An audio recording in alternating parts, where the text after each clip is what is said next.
একটা ছেলের সেটা বলে না, একটা বলছে তো, সেজন্য মা অসুস্থ হয়ে গেছে, তো ওখানে ডাক্তার নিয়ে বসে আছে অসুস্থ। মাকে একটা জানানো হয়েছে যে আজকে দেখাবো আর কি। হুম। চার ভাই থাকতো আর এক ভাই এখানে থাকতো। তারা 5 ভাই, বোন নাই। না, না, বিয়ে করার কথা ছিল, যে এখনো বউ দেখে নাই, আসলে দেখবে যে সেটা এখনো দেখেন দেখে নাই, এখানে আসলে মেয়ে দেখে বিয়ে ঠিক হবে আর কি। গাড়ি থেকে ওরা ওই গাড়ির ভিতরে গাড়ির বিস্ফোরণ হয়ে মারা গেছে, মানে গাড়ির ভেতর থেকে বের হতে পারে নাই যে। হ্যাঁ, গ্যাস থেকে। বুধবার, 13 তারিখ।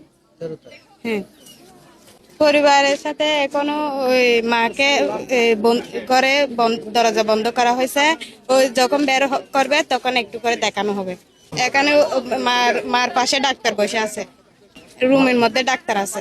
বেশি অসুস্থ মা, হবে 70-80 এরকম হবে। মা এখনো জানানো হয় না, ওই যখন নিয়ে যাবে তখন একটু করে দেখাবে।